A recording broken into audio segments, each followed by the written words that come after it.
Episode number 1342 में। तो कैसे हैं सब बेहद की आत्माएं, श्रेष्ठ आत्माएं, जागृत आत्माएं। आशा रखता हूं सब बढ़िया होंगे, मस्त होंगे, व्यस्त होंगे। दादाजी के इस यूट्यूब चैनल पर आप सभी का बेहद का परम परम स्वागत है। मैं हूं अनंत और सभी का स्वागत करता हूं लाइव मेडिटेशन रात को 10 से 11 में। तो आइए आप और हम मिलकर शुरू करते हैं आज का बढ़िया सा एपिसोड। तो भाई पिछले दो एपिसोड जो हमारे हुए हैं वो बहुत ही अच्छे रहे हैं और ज़रूर से जिन्होंने नहीं देखे वो देखिएगा, मिस मत करिएगा। अब YouTube जो है वो इसको ज़्यादा प्रमोट नहीं कर रहा है। तो आजकल इतनी चैनल बढ़ गई है, इतनी चैनल बढ़ गई है YouTube पे कि जब आप लाइव आओ तो एक साथ में हज़ारों लोग लाइव होते हैं, मतलब बेमतलब फालतू की चीज़ों में। तो इसीलिए क्या है कि अब YouTube तो प्रमोट नहीं कर रहा है, पर हमें आपको अपने आप को ही प्रमोट करना पड़ेगा। तो ज़रूर से देखिएगा, क्योंकि यहाँ पर इस चैनल पर जो ज्ञान दिया जा रहा है वो आउटस्टैंडिंग है, माइंड ब्लोइंग है। बापूजी जैसा ज्ञान तो किसी ने दुनिया में किसी ने नहीं दिया। लेकिन हम भी जो शास्त्र के लेवल की जो बात कर रहे हैं वो भी बहुत ही बढ़िया है, जो आपको नॉर्मल कोई भी यूट्यूब चैनल पर सुनने को नहीं मिलेगा। तो इसीलिए इस चैनल को आए हैं पहली बार तो सब्सक्राइब करिए, और हर दिन डेली जो चर्चा होती है यहाँ पर और परम शांति मोटिवेशन मेडिटेशन की चैनल पर साक्षी के साथ ज़रूर जुड़िए, क्योंकि आपके जुड़ने से, लाइक करने से बहुत फ़र्क पड़ता है। और वीडियो तो ही प्रमोट होगा इन शॉर्ट। तो इसीलिए वीडियो को लाइक करने में ज़्यादा समय भी नहीं लगता, सब्सक्राइब करने में समय नहीं लगता। अगर आप अभी लाइक है, स्क्रीन को 2 बार टैप करेंगे तो भी वो अपने आप लाइक हो जाएगा। टैप का मतलब स्क्रीन पे 2 बार ऐसे मारना है, टच करना है, हो जाएगा।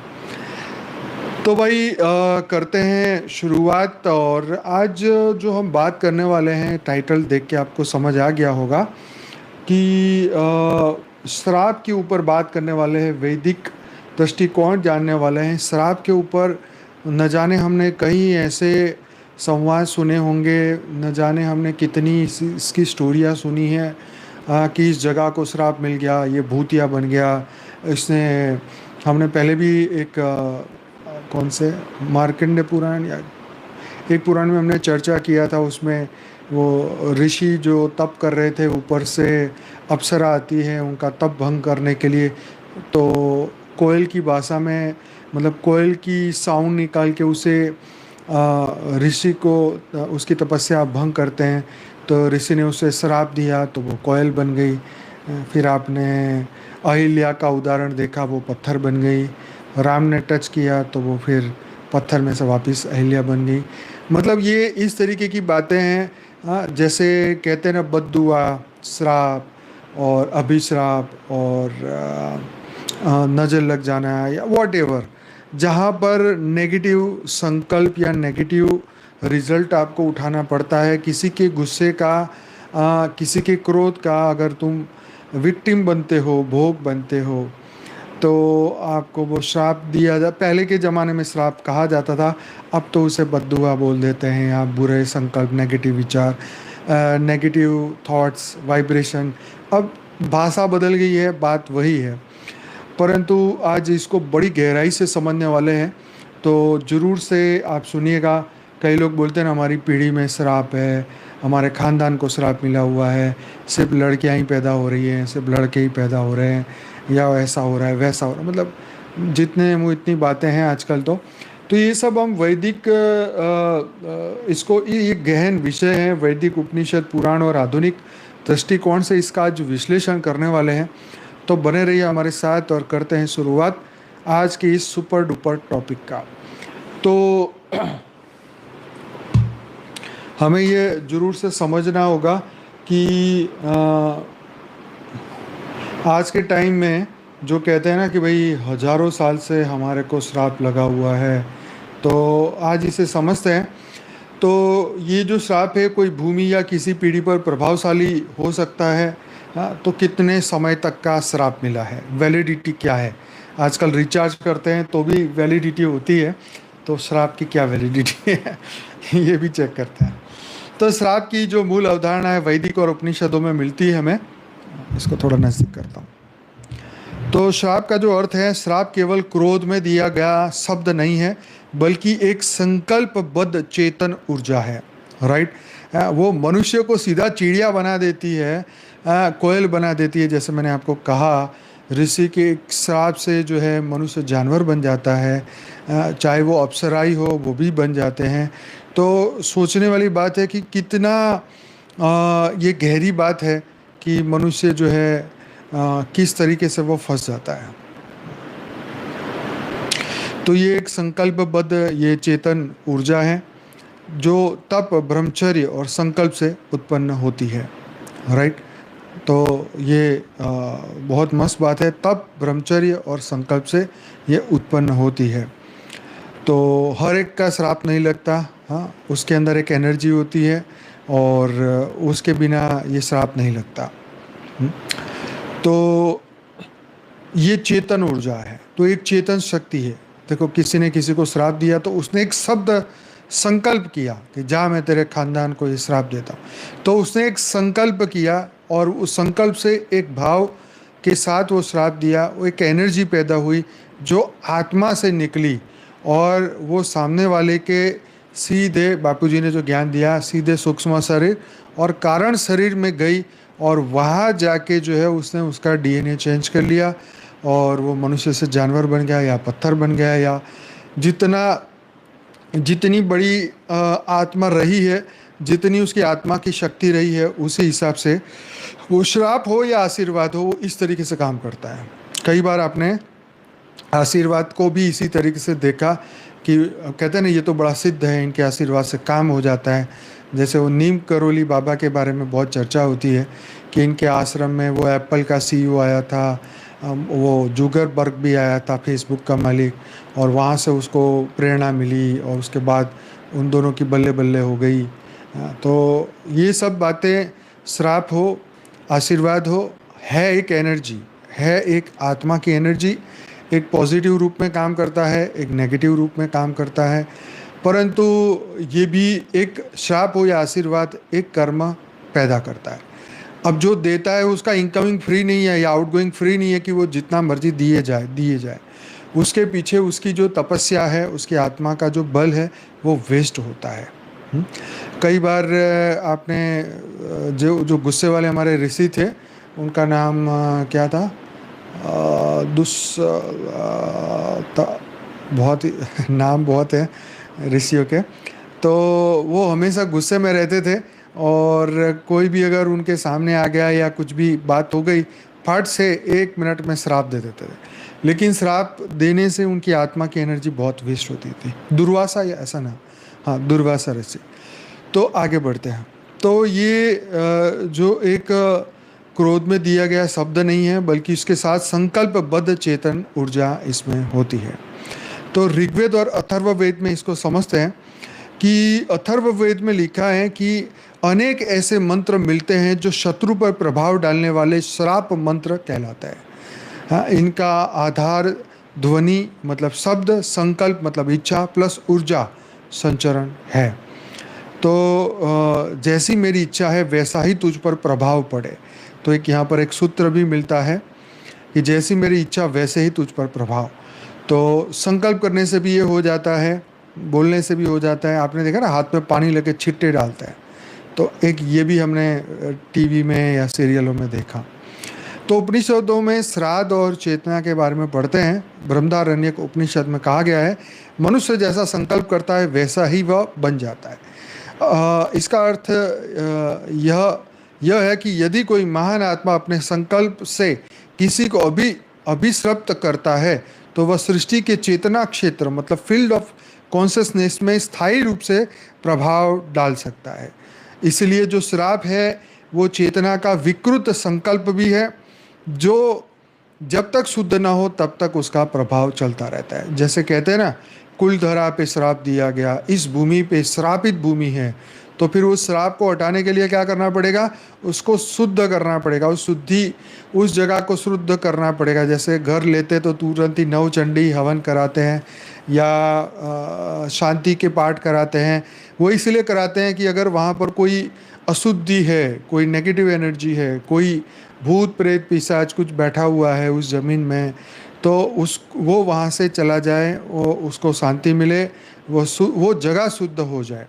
तो इसीलिए हाँ, जब तक वो शुद्ध ना हो तब तक वो चलता रहेगा। अगर आपको भी या किसी को भी या XYZ कोई भी व्यक्ति को अगर श्राप मिला है तो उसको वो प्रायश्चित करना पड़ेगा। अगर उसकी गलती से हुआ है तब प्रायश्चित करे, और नहीं तो तपस्या का बल बढ़ाए। हाँ, अपनी ऊपर जो भी टोटका हुआ है, नेगेटिव एनर्जी है, किसी ने नज़र लगाई है, वॉट एवर XYZ जो कुछ भी है, ये सब कुछ जो है, हाँ, ये इस सभी चीज़ को ये जो श्राप है उसको हटाने के लिए आपको तपस्या करना पड़ेगा। यस, हमारे भाई लिख रहे हैं कि सभी बच्चों, बेहद के बच्चों को दादाजी का चैनल दुनिया का नंबर 1 चैनल बनाना है। इसके लिए जल्दी से सितंबर से पहले 2 करोड़ सब्सक्राइबर चाहिए। तो भाई बहुत अच्छा संकल्प है, बहुत बहुत धन्यवाद आपका। तो उसके लिए धन्यवाद है। तो ये हमारा जो यहाँ पे जो बात हो रही है कि विकृत संकल्प, हाँ, जिसे श्राप कहा जाता है, गुस्से का विक्टिम बन के, हाँ, जो कई साधु संत दे देते थे, तो अपनी आत्मा की एनर्जी पूरी जीवन भर की तपस्या वेस्ट कर देते थे, क्योंकि क्रोध, तपस्या से क्रोध नहीं जाता। ये कई बार सुना हुआ है हमने, यह तपस्या से काम भी नहीं जाता, ना क्रोध जाता है। ठीक है, इसलिए आपको ये बता रहा हूँ, क्योंकि ये चीज़ हमने देखा, दुर्वासा मुनि इतने तपस्वी थे, लेकिन फिर भी जो सामने आया, गुस्सा आया तो श्राप दे दिया। तो भाई उनका तप क्यों नहीं चला गया, वो शांतिमय क्यों नहीं हो गए? ठीक है, तो उनका जो तप करने का जो संकल्प होगा, वो कुछ ऐसे संकल्प को लेके तप कर, मैं नहीं कहता कि उनका गलत होगा या उनमें पावर नहीं होगी या वॉट एवर जो भी हो, हमें किसी को गलत नहीं कहना, उसके पीछे का विज्ञान समझना है।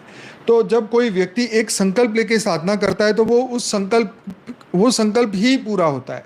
इसमें आपका 100 परिवर्तन नहीं होता। उसमें आप आत्मज्ञान या विश्व कल्याण के लिए अगर आपने तपस्या नहीं की है तो वो कोई ना कोई तो आपने संकल्प किया होगा, तो वो उसी को फलीभूत करेगा। तो इसीलिए ये समझिए, जैसे पुराणों में श्राप के जो दीर्घकालिक उदाहरण हमें मिलते हैं लंबे समय तक का, तो गांधारी ने कृष्ण को दिया था महाभारत में, जैसे मेरा वंश नष्ट हुआ है वैसे ही यदु वंश का नाश होगा।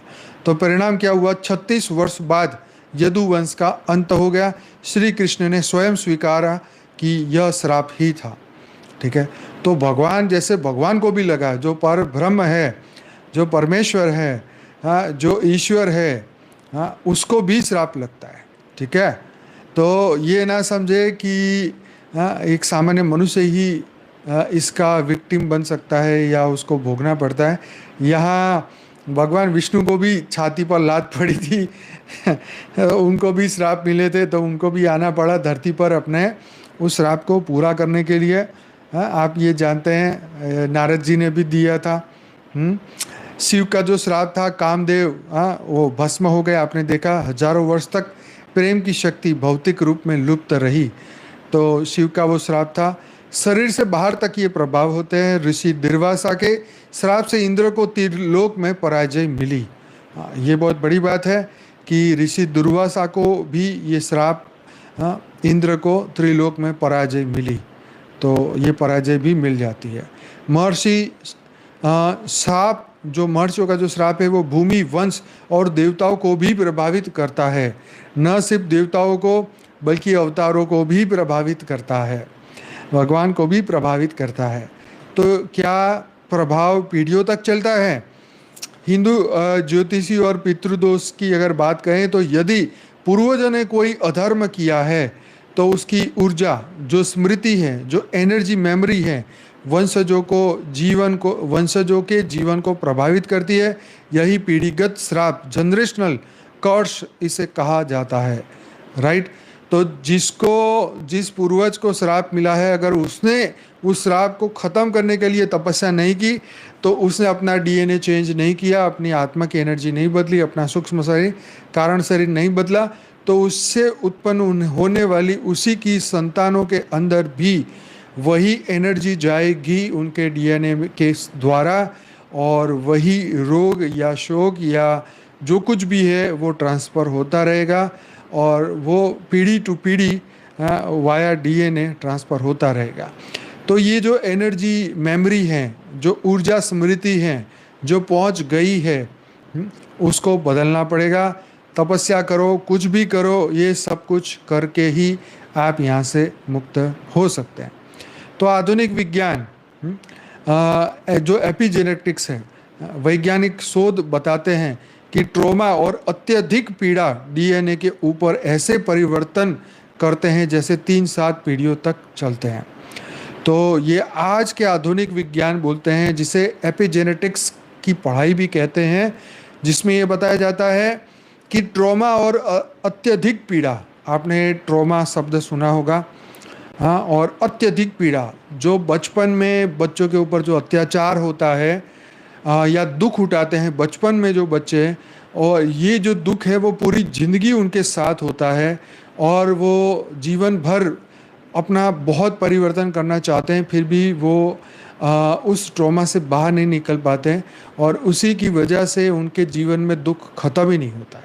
ठीक है, वो डायलॉग आता है ना, ये दुख ख़त्म क्यों नहीं हो रहा है, तो उसका कारण ये है कि वो डीएनए में अत्यधिक पीड़ा के द्वारा उनको कर्म का फल मिला था और वो इतना बार बार रिपीटेशन करते हुए उन्होंने उसको उस कुल से कनेक्शन काटना चाहिए। पहली बात, जब हमें पता चले कि हमारा संस्कार अलग है, हमारे विचार अलग हैं, तो हमें कनेक्शन काटना चाहिए।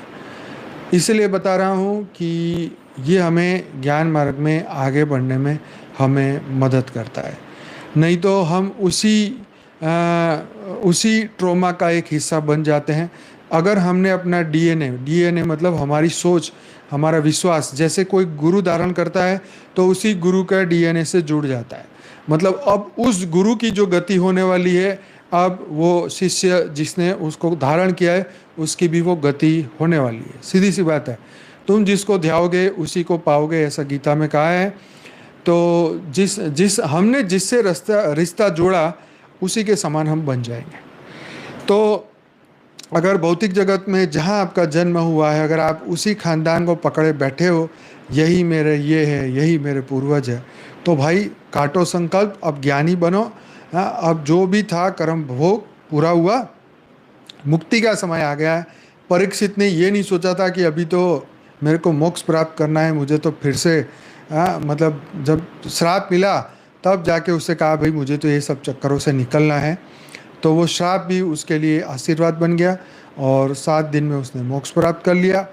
तो ऐसे ही उसने उस खानदान में फिर से जन्म लेने का संकल्प नहीं किया। तो ऐसे ही जो मुक्त होना चाहते हैं वो मोक्ष के ऊपर काम करें। जब मोक्ष के ऊपर काम करेंगे तो श्राप व्राप सब चला ही जाएगा। तो इसलिए कोई टेंशन ना लो, ना ट्रोमा की, ना ये आध्यात्मिक पीड़ा की। जो हुआ वो हमारा कोई ना कोई बंधन का फल था, लेकिन अब उसे भूल के हमें आगे बढ़ना है। हम सत्यचित आनंद स्वरूप हैं। कई ऋषि मुनि तपस्या करने के बावजूद भी, पूरी जिंदगी निकलने के बावजूद भी ये ट्रोमा से नहीं निकल पाते। इसकी वजह से सबको श्राप देते फिरते हैं। ठीक है, बुरा नहीं लगाना है क्योंकि ये हिस्ट्री हो चुकी है। ठीक है, और अगर उन्होंने अपना स्व परिवर्तन कर लिया होता, अगर उन्होंने अपने अंदर से वो चीज़ निकाल दी होती, तो उनको भी वो पूरा आत्मज्ञान या ब्रह्म ज्ञान नहीं हुआ होगा। नहीं तो वो श्राप देने के लिए वो अच्छे जो लोग हैं वो श्राप नहीं देते, राइट। वो समझ जाते कि ये कोई ना कोई कर्म का बंधन होगा। हाँ, सेल्फ प्रोटेक्शन के लिए जरूर कर सकते हैं, परंतु हाँ, तुम अधर्मी को श्राप दे रहे हो तो ठीक है, अधर्मियों के गले भी काट रहे हो जैसे हमारे गीता में कहा हुआ है, तो वो कर्तव्य पालन है, तो वो भी ठीक है। परंतु खाली पीली गुस्से में आके किसी को श्राप देना, ये आत्मा की पावर को लॉस करता है। ठीक है, तो ये हमें समझना होगा। और हमारे जीवन में भी अगर अत्यधिक पीड़ा है, आज भी हम कोई किसी व्यक्ति, खानदान के कोई व्यक्ति के कारण अगर हम पीड़ित हो रहे हैं, कोई भी लेवल है, मेंटली, शारीरिक, कैसे भी, तो हमें उसे वो रिश्ता काटना पड़ेगा। मन से तो काट ही लेना है। अगर मन से नहीं कटा तो समझो फिर ये लंबा चलेगा। हाँ, रिश्ते नाते हैं तो भाई रिश्तेदारी तो मतलब ये है कि हम कोई चाचा है, कोई मामा है, कोई बुआ है, कोई फूफा है या कुछ भी है, ठीक है, तो मुंह से तो आपने बोल दिया लेकिन मन से कोई रिश्ता नहीं है, अटैचमेंट नहीं है, अंदर से कोई लगाव नहीं है, ठीक है, तो वो हो गया आपकी मुक्ति का कारण। अगर आपने वो पकड़ के रखा, ये चाचा मामा फूफा, तो ये सब दुख के ही कारण है, ठीक है। तो आत्मा के कोई रिश्तेदार नहीं होते, शरीर के रिश्तेदार हैं। तो मैं शरीर नहीं, मैं आत्मा हूँ, मैं दिव्य आत्मा हूँ और मुझे जीवन मुक्त होना है। तो ये ट्रॉमा और ये जो कुछ भी जीवन में आपका घटित हुआ है, अब उससे मुक्त पाने का समय आ चुका है। अगर आज नहीं करोगे तो कल करोगे, कल नहीं करोगे तो इस जन्म में ट्राई करोगे। अगर इस जन्म में भी ये गुस्से में ही पूरा जीवन निकल गया तो भाई साहब अगला जन्म तो फिर होगा। तुम जितना मर्जी मुक्ति का नाटक कर लो, नहीं होगा, अगला जन्म लेना पड़ेगा। कर्म का बंधन है, चुकाना पड़ेगा। जितना भी भोग लिखा है होगा, 100% होगा। या तो तपस्या करो, जीवन मुक्त बन जाओ, तो ही तुम्हारी इस मृत्यु लोक से मुक्ति है, नहीं तो कोई मदद करने वाला नहीं है। हाँ? तो अगर गुरु धारण किए तो बेचारा वो फिर भी मदद करेगा, लेकिन जिसके गुरु भी नहीं है, और आज भी गुरु जो घंटाल बैठे हुए हैं वो तो तुम्हारे को ज्ञान नहीं देते, बस ये उल्टी फुल्टी बातें करके खुश करते हैं, तो इनसे भी कोई कल्याण नहीं होने वाला है। तो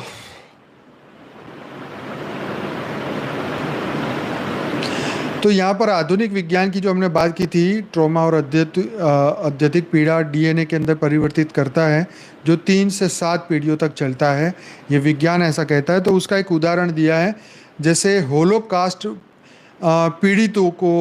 पीड़ितों की जो संतान में पीटीएसडी की अधिकता पाई जाती है।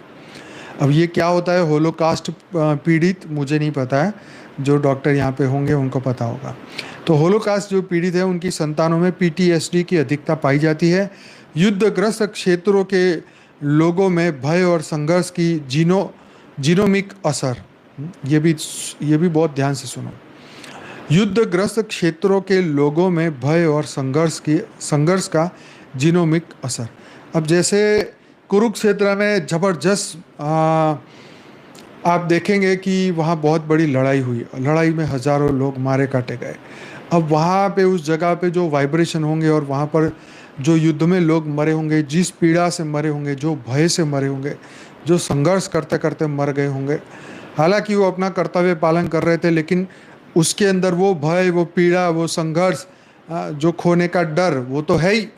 तो जब तक वो निकलेगा नहीं, जब जब जन्म होता रहेगा, तब तक वो उससे पीड़ित रहेंगे। जब तक तुम शुद्धता की ओर आगे नहीं बढ़ोगे, आत्म कल्याण नहीं करोगे, मोक्ष पाने की कोशिश नहीं करोगे, तो ये कोई श्राप तुम्हारा पीछा छोड़ने वाला नहीं है। अब भूमि पर श्राप का जो यहाँ पे बात है, जो लैंड कर्स है, जो स्थायित्व जो है, तो वैदिक मान्यता के अनुसार भूमि भी चेतन है। कितनी बड़ी बात है, आज तक हमें ये नहीं पता था कि भूमि भी चेतन है। पृथ्वी सूक्त अथर्ववेद में भूमि को माता कहा गया है, जिसमें स्मृति होती है। तो ये जो हमारी माता है, धरती को माता कहा है, ये हमने सुना है, ठीक है, लेकिन उसमें वो चेतन है। यस, ये बहुत बड़ी बात है कि उसको हम चेतन नहीं मानते, हम मानते सिर्फ ये भूमि है। हम ये मानते हैं कि ये सिर्फ एक ज़मीन है, लेकिन ये लाइव है, इसके अंदर एनर्जी है। हाँ, तो पृथ्वी जो सूक्त है उसमें अथर्ववेद में भूमि को माता कहा गया है, और जिसमें स्मृति होती है। तो यदि किसी भूमि पर युद्ध हो, धर्म का अपमान हो, ऋषियों का अपमान हो, तो वहाँ की ऊर्जा, संरचना, एनर्जी मैट्रिक्स दूषित हो जाता है। तो वो जो ज़मीन है, जैसे हम गए थे द्वारका बहुत साल पहले, तो वो वहाँ का जो पंडित बता रहा था कि इस भूमि को वो ऋषि का श्राप मिला है, तो यहाँ पर जो है ये गेहूँ वगैरह, बाजरी वगैरह वहाँ नहीं उगता। अब रियल में उगता है कि नहीं मुझे पता भी नहीं है, लेकिन ऐसा मुझे सुना था। ये बात करते करते बहुत पुरानी बातें याद आई, 15-20 साल पुरानी। तो शायद अभी भी वो ड्राई है वहाँ पर, मैंने तो ऐसा देखा नहीं है। तो उस भूमि पर ये श्राप मिला हुआ है। तो जहाँ युद्ध हो, धर्म का अपमान हो, ऋषियों का अपमान हो, वहाँ की ऊर्जा, संरचना, एनर्जी मैट्रिक्स दूषित हो जाती है। तो वहाँ का जो वायुमंडल है, वो ऐसा हो जाता है कि वहाँ पर कुछ भी तुम बोने जाओगे तो उस लैंड को वो सपोर्ट नहीं करेगा। जमीन भी एक चेतना है, तो उस जमीन की जो ऊर्जा, जो एक बल देने वाली जो जमीन खेती करने वाली होती है, वो ख़त्म हो जाती है। जैसे डेजर्ट में हमने देखा, तो डेजर्ट के अंदर कोई खेती नहीं होती है। कई ज़मीनें ऐसी हैं जहाँ पर खेती होती नहीं है, नमक वाली मिट्टी है, समुंदर के आसपास के अपनी जगह देखी होगी। तो यहाँ पर ये लिखा हुआ है कि ऐसी भूमि पर भी होता है। जैसे कुलधरा राजस्थान में 500 वर्षों से वो वीराना है। तो खैर वो तो सूक्ष्म जगत का बहुत बड़ा वहाँ पे केंद्र रहा है, तो उसकी वजह से फिर कश्मीर में ऋषि कश्यप और नागों के संघर्ष की वो भूमि रही है कश्मीर की, उसकी भी चर्चा करेंगे। तो श्राप की जो शक्ति के जो कारक है वो समझते हैं। तो श्रापकर्ता का तप, तो जितना बड़ा ऋषि, जितना बड़ा महर्षि, जितना बड़ा ब्रह्म ऋषि, राइट, तो जितना बड़ा वो तप करने वाला है जिसकी, तो उतना जो उसका प्रभाव, उतनी अधिक शक्ति से उसका प्रभाव होगा। जितना अधिक ब्रह्मचर्य है उतनी अधिक शक्ति उसके पास होगी, तो श्राप का वो टाइम ड्यूरेशन लंबा चलेगा। फिर है उद्देश्य और उसका प्रभाव है न्याय हेतु हो तो स्थायी प्रभाव। फिर वो भाव, इमोशन में आके अगर श्राप दिया गया तो क्रोध, करुणा और धर्म संरक्षण का अगर भाव है तो उसका प्रभाव रहेगा। संकल्प शक्ति, संकल्प जितना गहरा उतना गहन उसका असर होगा। शुद्धि की अनुपस्थिति, तो बिना शुद्धिकरण श्राप की ऊर्जा बनी रहती है। तो अगर किसी को भी अगर श्राप मिला है तो उसको अपनी शुद्धि करनी पड़ेगी, आत्म शुद्धि करनी पड़ेगी, स्व परिवर्तन करना पड़ेगा। अपना सूक्ष्म शरीर, कारण शरीर, महाकारण शरीर परम प्रकाश से भरना पड़ेगा, परम लाइट से भरना पड़ेगा, आत्मस्वरूप का गहरा अभ्यास करना पड़ेगा। ये सब अभ्यास जब आप करेंगे तब आप क्या हो जाएगा, तब आप अपना शुद्धिकरण आपका हो जाएगा, और बिना शुद्धिकरण आपको वो श्राप से मुक्ति नहीं मिलेगी। अच्छा, अभी इसके वैदिक समाधान क्या हमने यहाँ पर पाए हैं। श्राप से मुक्ति के उपाय, तो पहले शांति यज्ञ कराओ, समस्त पंच महाभूतों को संतुलित करने के लिए शांति यज्ञ कराओ, मंत्र साधना, महामृत्युंजय मंत्र, श्री सूक्तम, शाप निवारण सूक्त अथर्ववेद में। फिर यहाँ पर एक नागों की पूजा का भी बताया है, नागों के द्वारा दी गई चेतन ऊर्जा को शांत करने हेतु। तो भाई जो नागराज धरती पर आए थे नीचे पाताल लोक से, और आपने उसको हर्ट किया है, तो उनको शांत करने के लिए उनकी पूजा करनी पड़ती है। फिर होता है पितृ शांति, उसका मतलब है पितृदोष, कुल दोष, श्राप निवारण हेतु श्राद्ध, तर्पण, पिंडदान। एक अमेरिका के बहुत बड़े फिल्म स्टार थे, तो मैंने एक रील देखी थी, उसमें मैंने सुना था, तो वो कह रहे थे कि उनको उनका बेटा, जवान बेटा मर गया था, तो उनका जवान बेटा उसको मरने के बाद भी दिखाई देता था। तो उस बंदे ने फिर क्या किया कि भारत में आके उसका पिंडदान कराया, उसका तर्पण कराया, उसका श्राद्ध कराया, और उसके बाद में वो जो क्या बोलते हैं, वो आत्मा उसको दिखनी बंद हो गई। तो ये एक बहुत बड़ा ये उसका नाम है। अब मुझे एग्जैक्टली तो नाम याद नहीं आ रहा, पर मैं ज़रूर से कहूँगा अगर जिसको पता है कमेंट में डालें, क्योंकि उसको बिना देखे जब तक आप सुनेंगे नहीं तब तक आपको पता चलेगा नहीं। और यहाँ पर कमेंट या मुझे दिखनी बंद हो गई है, तो मैं अभी देखता हूँ आपके कमेंट अगर दिखाई दे। अगर उस हीरो का नाम अगर आपको पता है तो ज़रा कमेंट में लिखिएगा।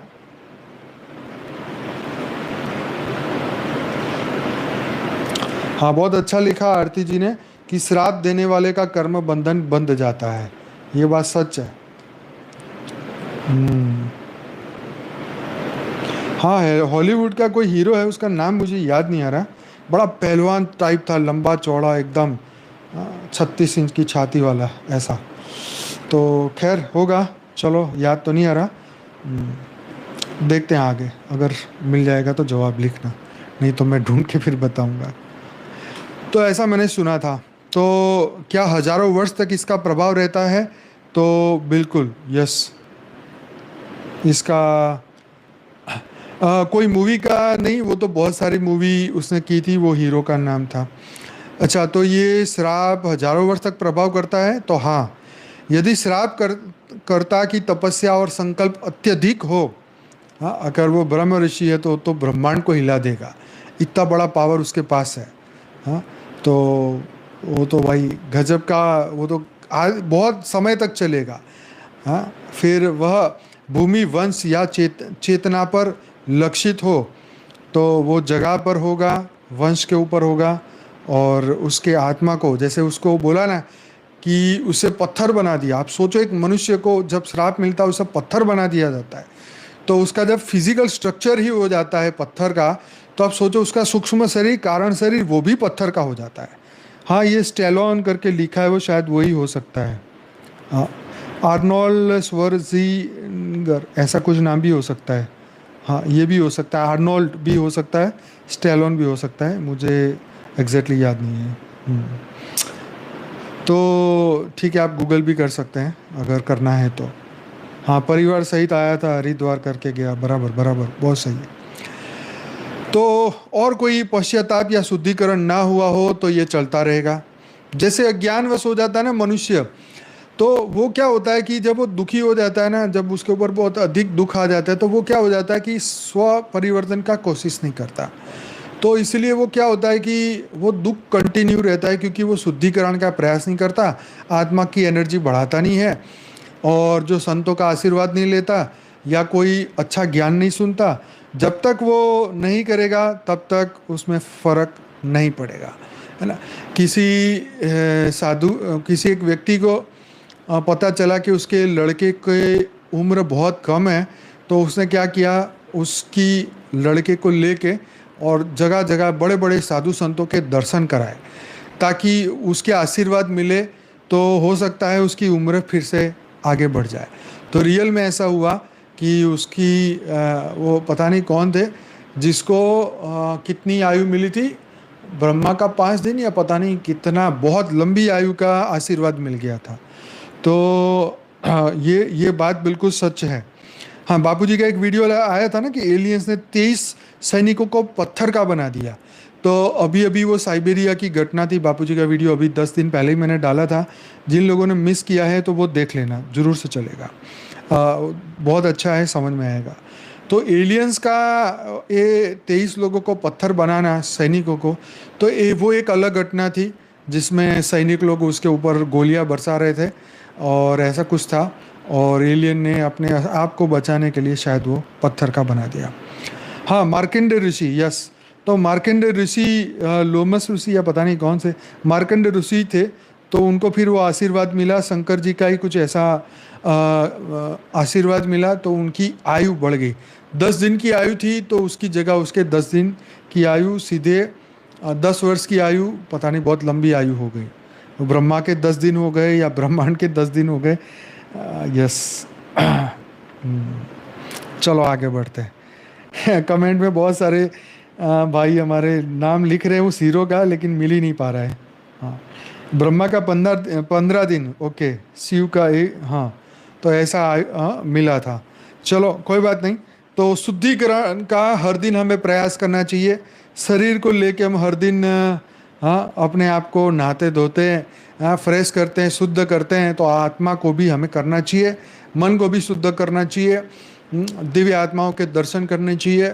आप तो ज़रूर से आपको कहूँगा, बापूजी का फ़ोटो घर पे लगाइए, क्योंकि बापूजी ही एक ऐसे धरती पर, आप इंसान कहो, भगवान कहो, परमात्मा कहो, हमारे तो वो भेद के परमपिता है, कि उनकी फ़ोटो रखने से, क्योंकि वो लाइव है, जिंदा है, इस वक्त धरती पर है, इतनी बड़ी धरती पर, ये मतलब ये एक बहुत बड़ा, क्या कहते हैं, एक ऐसा मौका है धरती के मनुष्यों के लिए कि उनको याद करने से, उनको देखने से, क्योंकि वो तो पूरे दिन तपस्या करते हैं, ऐसे नहीं है कि वो कोई मज़े कर रहे हैं या इधर घूम फिर रहे हैं, ऐसा नहीं है। तो वो विश्व कल्याण के लिए जो हर दिन तपस्या करते हैं, आप इनको एक इस तरीके से, अगर आप पहली बार ज्ञान सुन रहे हैं, इसको देख रहे हैं, तो आप इनको एक गुरु समझ के भी एक फ़ोटो लगाएंगे और उनको उनके सामने ध्यान में बैठेंगे, तो भी आपको बहुत ऊर्जा मिलेगी। और मैंने आज तक इतना फोर्सफुली कभी इतने अपने एपिसोडों में कभी नहीं कहा, परंतु जब ज्ञान का रियलाइजेशन हमारे सामने आता है, लोगों के अनुभव हम सुनते हैं, उनकी एनर्जी बदलती हुई देखते हैं, उनके जीवन बदलते हुए देखते हैं, तो मैं आपको दावे के साथ कह सकता हूँ कि आपका भी जीवन बदल जाएगा अगर आप घर में फ़ोटो लगाएंगे और उनके सामने बैठ के ध्यान लगाएंगे। मैं नहीं कहता आप उनकी आरती उतारो, हाँ, कि आप उनको डेली भोजन का प्रसाद लगाओ, जैसे भक्ति मार्ग में ऐसा कुछ नहीं करना है। सिर्फ फोटो लगाना है, आपको ध्यान लगाना है, उनके मस्तिष्क से, यहाँ से, आत्मा से एनर्जी लेनी है और अपनी आत्मा में डालना है ना। तो बहुत फ़र्क पड़ेगा अगर आप दिल से करेंगे, अगर आप सनातन में विश्वास रखते हैं, बापूजी में विश्वास रखते हैं, उनके ज्ञान पे विश्वास रखते हैं, आत्मा की पावर पे विश्वास रखते हैं, 100% आपको उसका बेनिफिट महसूस होगा। जब तक आप घर में फ़ोटो नहीं लगाएंगे तब की एनर्जी चेक करो, घर में फ़ोटो लगाने के बाद उनकी एनर्जी चेक करो। घर की एनर्जी चेक करोगे आपको पता चल जाएगा। आप खुद की अपनी भी एनर्जी चेक करोगे तो आपको पता चल जाएगा। हमारे कई भाई बहन अपने कमेंट में ये सब बात लिखते हैं, तो आपको इसलिए बता रहा हूँ कि धरती एक बहुत अच्छे समय पर है कि वो अभी धरती पर है, और आज दुनिया आज नहीं जान पाएगी लेकिन कल जानेगी। हो सकता है कुछ लोग भाग्यशाली हो जो मिल सके, जो लोग मिले हैं वो तो है ही मिले, लेकिन जो लोग अभी तक नहीं मिले हैं और सिर्फ सोच ही रहे हैं। कल मुझे अचानक किसी का व्हाट्सएप आया और उन्होंने कहा कि हम 8 साल से ज्ञान में जुड़े हैं और वो प्रदीप मुखर्जी का वीडियो देख के बेचैन हो गए हैं।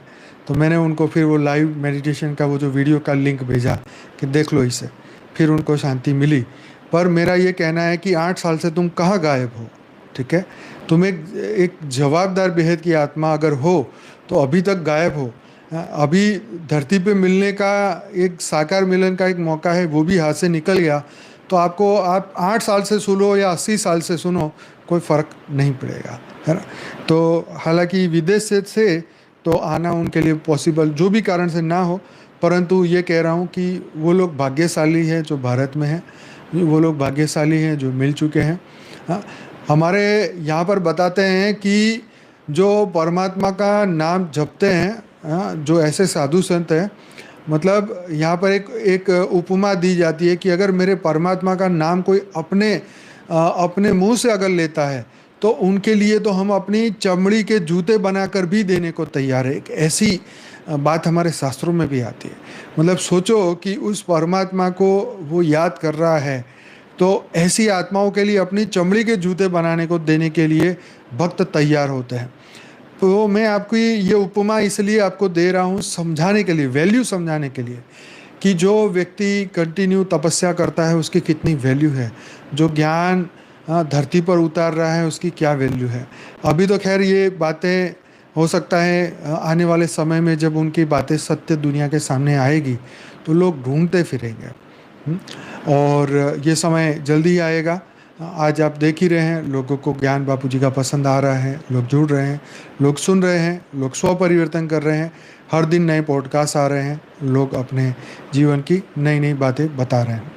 तो मैं आपको ये बता रहा हूँ कि ये चीज़ें जो हैं ये सूक्ष्म तरीके से काम करती है। ये एनर्जी बॉडी है, ये संकल्प की दुनिया है, ये संकल्प से चलने वाली शक्तियाँ हैं, ये आत्मा की शक्तियाँ, ये आँखों से नहीं दिखेगी। गधे कितना मर्जी चिल्लाएं, कभी वो नहीं देख पाएंगे। चाहे वो मनुष्य हो चाहे वो जानवर हो, इन आँखों से देखने की जिन्होंने भी कोशिश की वो कभी नहीं देख पाएंगे। जो अनुभूति की बातें करते हैं वो अनुभूति भी बदल जाती है। हम अपनी बुद्धि के ऊपर फोकस करते हैं तो बुद्धि धोखा दे जाती है। तो इसलिए ये बुद्धि से नापने वाली बातें नहीं है, ये स्व परिवर्तन की बात है। मन का बदलना ये प्रूफ है, बुद्धि का बदलना ये प्रूफ है कि तुम ज्ञानी हो, तुम योगी हो। हाँ, तुमने अपने आप को बदला है। तुम्हारे अंदर का क्रोध खत्म होना ये प्रूफ है, तुम्हारे अंदर की कामना, इच्छा, कामना, वासना खत्म होना ये प्रूफ है कि तुम बदल रहे हो। अगर तुम्हें अंदर से नहीं लग रहा कि अभी तक कोई फ़र्क नहीं पड़ा, तो इसका मतलब आपको अपने आप पे मेहनत करना और मेहनत करनी पड़ेगी। किसी को बोलने की ज़रूरत नहीं है कि मैं नहीं बदला या मेरे अंदर नहीं हुआ, पर अपनी तपस्या डबल कर दो। अपनी भावना को डबल करो। कुछ भी नहीं कुछ कर पाते तो यहाँ आश्रम में आओ, झाड़ू लगाओ, पोछा लगाओ, सेवा करो, पत्ते उठाओ। इसलिए बता रहा हूँ कि फिजिकल सेवा का भी महत्व है, यहाँ पर आके सेवा करने का भी महत्व है। यहाँ पर जो आत्माएं सेवा करती है उनका कई गुना लाखों गुना भाग्य बनता है। यहाँ 2 दिन रहो, तपस्या करो, हाँ, जितनी भी तुम सेवा कर सको करो। हाँ, तो ये मंदिरों में जाके क्यों सेवा करते हैं, गुरुद्वारा में क्यों सेवा करते हैं? लोग जूते उठा उठा के वहाँ पे रखते हैं, बड़े बड़े करोड़पति लोगों के भक्तों के जूते उठा के वहाँ पे सेट करते हैं, उनको कूपन देते हैं, ये सब सेवाएं करते हैं, पानी पिलाता है, कोई खिलाता है, ये सब निष्काम सेवाएं हैं। जिसके पास धन नहीं है वो अपना मन लगाए, वो अपना तन लगाए। हाँ, जो नहीं आ सकते हैं वो अपना मन लगाए, परम शांति के वाइब्रेशन दुनिया तक फैलाए। अगर तुमने ये नहीं किया तो तुमने क्या किया जीवन में? अपने मन की इच्छा वासना कामना पूर्ण करने के लिए पूरे दिन वीडियो देखते रहे देखते रहे, क्या मिला इससे? हाँ, मन तो जितना इसमें आग डालो इतनी और आग बढ़ने वाली है भाई। ये चीज़ ही ऐसी है, एक रील खोलो 10 रील सामने आएगी। हाँ, तो ये उनका बिजनेस है, तुम ना फंस जाना इसमें। तो इसीलिए यहाँ अपने आप की बात करी, हाँ, प्रायश्चित की बात करी, शुद्धिकरण की बात की। और अभी भी अगर हम अज्ञान स्वरूप बने हुए हैं इस मृत्यु लोक में जन्म लेके, तो भाई इसके लिए काम हमें अपने आप के ऊपर करना पड़ेगा। कोई तुम्हें आशीर्वाद देने वाला नहीं है फ्री फंड में, कोई नहीं देता। इस ब्रह्मांड का नियम में कोई कुछ नहीं करता, स्वतः ही करना पड़ेगा। ऐसा तुम सोच लो, कोई साधु संत सामने आ गया, उसने कहा तथास्तु, हाँ आपको थोड़ा बहुत तो फ़ायदा मिल जाएगा, मन की शांति मिल जाएगी, लेकिन ये एक जन्म तक की हो सकती है। वो जितने सिद्ध हो गए उतने ही मिलेगी, लेकिन ब्रह्म ऋषि तुम्हें रोड पे घूमते हुए नहीं मिलेंगे। समझ गए कि जिनके एक शब्द से तुम्हारा डीएनए बदल जाए, तुम्हारी जीवन मुक्ति हो जाए, ये नहीं। कोई ब्रह्म ऋषि ऐसे मिले ही नहीं जिसने मुक्ति का आशीर्वाद दिया, वो मुक्त हो गए। वो हो गए तो मुझे ढूंढ के आपके सामने वो लाना पड़ेगा, अभी तो मेरी बुद्धि में नहीं आ रहा है। अगर है तो आप जरा लिखिए कि किसी का आशीर्वाद मिला, वो जीवन मुक्त हो गया। यहाँ पर ये तपस्या भूमि है, ये कर्म भूमि है। ये अलाउड नहीं है कोई साधु संत को कि वो तप लोक में बैठ के सीधा तुम्हें ऐसे बोल दे, जाओ बेटा तू जीवन मुक्त, तुझे कुछ करना नहीं, बस खा पी मौज कर जाओ तू जीवन मुक्त। ऐसा नहीं होगा। यहाँ पर वो उनको अलाउड है ज्ञान देना, उनको अलाउड है साधना करवाना। हाँ, वो ऐसा ये धरती के नियम को इस तरीके से निकाल के नहीं ले जा सकते। इवन देवी देवता भी नहीं कर सकते। देवी देवता की क्या बात करो, वो तो हमारे ही जैसे हैं, उनमें कोई, वो सिर्फ तीसरे लोक में अच्छा सुख भोगते हैं इसलिए वो देवता है। बुद्धि से तो हमारे ही तरह है, वो भी भोगता है, वही करता है, वही जैसे आज के यहाँ मनुष्य है, कोई पूरे दिन मतलब अरबों खरबों के मालिक है, तो वो स्वर्ग ऊपर जाके नहीं भोग सकते, तो ये भोग रहे, ठीक है। लेकिन ये सुख वो नहीं है। यहाँ पर कोई यहाँ का तुम सुख भोग रहे हो या तुम 10,000 करोड़ का मालिक बन गए या 100 करोड़ की गाड़ी में घूम रहे हो, इसका मतलब तुम्हारी मृत्यु होगी ऐसा नहीं है। तुम्हारे मन में डर नहीं आएगा ऐसा नहीं है। तुम्हारे पास 100 बॉडीगार्ड है तो भी ऐसा नहीं है। हाँ, तो ये समझना पड़ेगा। यहाँ पर तुम जितने मर्जी बॉस बन जाओ पूरी दुनिया के, भय पीछा नहीं छोड़ेगा, मृत्यु का डर पीछा नहीं छोड़ेगा। ये धरती लोग की जितनी टेंशन स्ट्रेस तनाव कोई पीछा नहीं छोड़ने वाला, कर्म बंधन चिपका ही रहेगा। हाँ, ये सब कुछ उन्हीं के साथ होएगा। तो धरती का जो सुख भोग रहे हैं और सोच रहे हैं कि हमारा तो स्वर्ग है, तो वो सबसे बड़ा मूर्ख है। सीधी बात बता रहा हूँ, बुरा लगे तो ज्ञान से खोजना है इसका जवाब, शायद मिल जाए तो आत्मा का कल्याण हो जाए। तो भाई तो ये हजारों वर्ष तक सूक्ष्म स्तर पर प्रभावशाली रह सकता है। हमने एक बार कौन सी बुक की चर्चा की थी, परलोक पुनर्जन्म, गीता प्रेस की। उसमें वो प्रेतात्मा थी, वो 3000 साल तक पेड़ पे बैठ के उसने इंतज़ार किया एक जन्म लेने के लिए। तो आत्माएं यहाँ भूत प्रेत बन के भटकती रहती है, क्योंकि ज्ञान लेने का आइडिया नहीं है। उनके खानदान में कोई ऐसा पैदा नहीं है कि उनको ज्ञान दे देगा। हाँ, कोई ऋषि से कांटेक्ट नहीं। कभी गुरु साधु संतों को देख के मुंह पे इतनी गालियाँ देते हैं, तो उनको क्या आशीर्वाद मिलेगा, श्राप मिलेगा? रोड पे जा रहे हैं तो भी उसको गालियाँ दे रहे हैं। अरे वो बेचारा जा रहा है, वो भी अपना काम कर रहा है, तुम उसे फ्री फंड में गालियाँ दे रहे हो।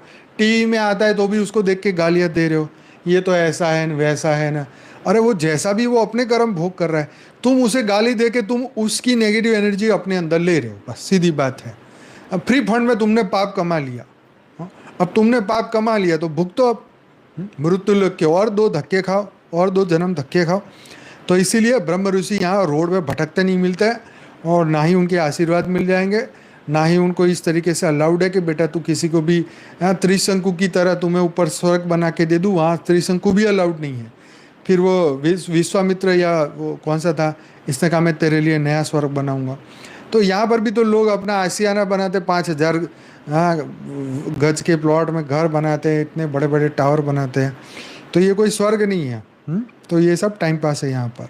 हाँ, अगर बना भी लिया तो कंस्ट्रक्शन की क्या वैल्यू है, 40 साल 50 साल चलेगा, इसमें भी भूकंप आया तो वही तुम्हारी मृत्यु का कारण बनेगा। तो ये समझने वाली बात है।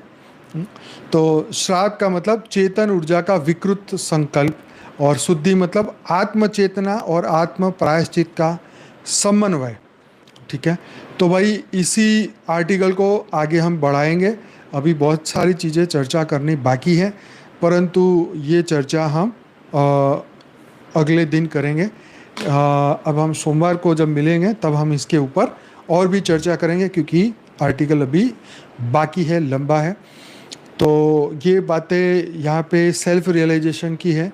ज़रूर से आप ये जो लोग अपने आप को दुखी मानते हैं, जो लोग बहुत ही दुखी है इस वक्त, इसको ये वीडियो फटाफट भेज दो भाई, बिना संकोच किए, और उसको बोलो कि मेरे लिए ये वीडियो 1 घंटा देखे। मेरे लिए मतलब मेरे नहीं, आप भेज रहे हो तो आपके लिए 1 घंटे का ये वीडियो देखे। अभी तो 45 मिनट हुए हैं, हो सकता है उनका जीवन बदल जाए, हो सकता है उनको स्व परिवर्तन करने में इंटरेस्ट पैदा हो जाए, हो सकता है वो अपने शुद्धिकरण के लिए उनका मन बना ले, हो सकता है उनको ज्ञान मिले कोई गुरु के पास जाने का। हाँ, हमने सबका तो ठेका लिया नहीं। जो तुम्हारे गुरु कांटेक्ट में है उनके पास जाओ, सीखो, ध्यान सीखो, ज्ञान सीखो, तपस्या करना सीखो, हमारे वेद उपनिषद पुराण शास्त्र की इज्जत करो। हाँ, उनको पढ़ो, उनको, क्योंकि जितना आप सत्य के करीब जाओगे उतनी ही प्राप्ति आपको होगी। सत्य का चिंतन करने से सत्य की प्राप्ति होती है, और असत्य का चिंतन करने से असत्य की प्राप्ति होती है। तो जो तुम हो अपने आप को जान लो, अपना डीएनए बदल लो, अपना सोच बदल लो, अपनी बुद्धि बदल दो, अपना सूक्ष्म शरीर, कारण शरीर, महाकारण शरीर, सब कुछ बदल लो। तुम्हें किसी ने रोका नहीं है, तुम्हें कोई रोक नहीं सकता, कोई भूत नहीं, कोई प्रेत नहीं, कोई बाधा नहीं, कोई तंत्र मंत्र, कोई तुम्हें रोक नहीं सकता, क्योंकि तुम हो कौन? इनफाइनाइट। तुम हो कौन? शिव, महाशिव, परम महाशिव। तुम हो कौन? ब्रह्म स्वरूप, महाब्रह्म स्वरूप, परम महाब्रह्म स्वरूप। तो तुम कौन हो? तुम्हें इसका जवाब वेदों में मिला। अहम ब्रह्मास्मि, शिवोहम, सर्वोहम, हम सब, कोई पीछे नहीं है। जो सुन रहा है तुम भी शिव हो। हाँ, तो अपने ऊपर काम करो। तो तुम कहते हैं ना, आत्मा के अंदर परमात्मा है, तो मिल जाएगा तुम्हें, वो गॉड पार्टिकल अंदर मिलेगा। जो परमात्मा, जो तत्व है वो तुम्हारे अंदर जागृत हो जाएगा। भगवान को बाहर ना ढूंढो, अंदर ढूंढो। अंदर है वो, जो कहते हैं ना, वो अंदर है, तो उसको जागृत करना है, उस तत्व को जागृत करना है, अशुद्धियों को खत्म करना है, मन बुद्धि संस्कारों को बदलना है, स्व परिवर्तन करना है। स्व परिवर्तन करो और सीधे भगवान बन जाओ। स्व परिवर्तन करो, सीधे अवतार बन जाओ। स्व परिवर्तन करो, शिव समान बन जाओ। कोई तुम्हें यहाँ रोकने वाला नहीं है, कोई तुम्हें रोक ही नहीं सकता, क्योंकि तुम अनस्टॉपेबल हो। हमने एक टाइटल इस पे भी एक बार चर्चा किया था, अनस्टॉपेबल। तुम्हें कोई रोक नहीं सकता। तो ऐसे ही, क्योंकि परमात्मा ने तुम्हें बनाया है। हाँ, तुम कीड़े मकोड़ो तो नहीं हो, अभी तक तो अमीबा नहीं बने हो, इसका मतलब अभी भी तुम्हारी अंदर चेतन तत्व है। उसको जगाओ, उसको बढ़ाओ, अपनी अज्ञानता को खत्म करो, आज ही परम परम आत्मा बनो। तो ये बापू जी का पूरा ज्ञान स्व परिवर्तन के ऊपर है, ये परम परम पढ़ाई के ऊपर है, और सभी दुखों का निवारण, जो पंच कलेश जो हमने कल चर्चा की थी, वो सभी पंच कलेश को खत्म करके ब्रह्म स्वरूप बनने का ये ज्ञान है। तो आप सभी का बहुत बहुत स्वागत है हमारी इस बापू जी की यूट्यूब चैनल पर। अगले 10 मिनट हम परम शांति के स्वरूप को धारण करेंगे, अपने आत्मा के मूल स्वरूप को याद करेंगे, अपने अंदर अपने ओरा को परम लाइट परम प्रकाश से भरेंगे, सूक्ष्म ऊर्जा बदलेंगे, परम प्रकाश परम लाइट स्वरूप बन जाएंगे। सूक्ष्म शरीर, कारण शरीर, महाकारण शरीर को परम प्रकाश का बनाएंगे। अपने डीएनए को सभी नेगेटिव एनर्जियों से मुक्त करेंगे, सभी नेगेटिव संकल्प से मुक्त करेंगे, और परम परम परम स्वरूप बन जाएगा। तो सभी दिव्य आत्माएं अपनी अपनी आंखें बंद करके रिलैक्स हो जाए, चिंता स्ट्रेस तनाव से मुक्त हो जाए। और कल जैसे मैंने कहा था, संकल्प करो, स्वाहा करो। आज जो भी काम, क्रोध, लोभ, मोह, अहंकार, जितने भी संकल्प किए, जितनी मिनट की है, जितनी सेकंड की है, उसको करो स्वाहा। परम शांति में सब कुछ स्वाहा। जितनी भी नेगेटिव एनर्जी आज पैदा करी फ्री फंड में, सब कुछ स्वाहा। पूरी नेगेटिव एनर्जी स्वाहा। ठीक है। अब ऐसे संकल्प करके और अपने दिव्यता को देखो, अपनी आत्मा को परम प्रकाश में, परम लाइट में देखो। अनंत सूर्यों की शक्ति मेरे भीतर है। संकल्प करिए। हमारी आत्मा प्योर वाइट लाइट है। भ्रुकुटी के अंदर जहाँ हम तिलक लगाते हैं, उसके मध्य में हम परम प्रकाश के प्योर वाइट लाइट स्वरूप है। और आत्मा का प्रकाश हर पल बढ़ता जा रहा है। पूरा शरीर, पूरा मेरा ओरा, स्थूल शरीर, सूक्ष्म शरीर, कारण शरीर, महाकारण शरीर परम प्रकाश का बन चुका है। पूरे परम शांति के वाइब्रेशन हमारे भीतर आ चुके हैं। एक एक सेल के अंदर परम परम परम महाशांति हो रही है। परम परम परम महाशांति हो रही है। परम परम परम महाशांति हो रही है।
सभी दिव्य आत्माओं का दिल से धन्यवाद, कोटि कोटि धन्यवाद।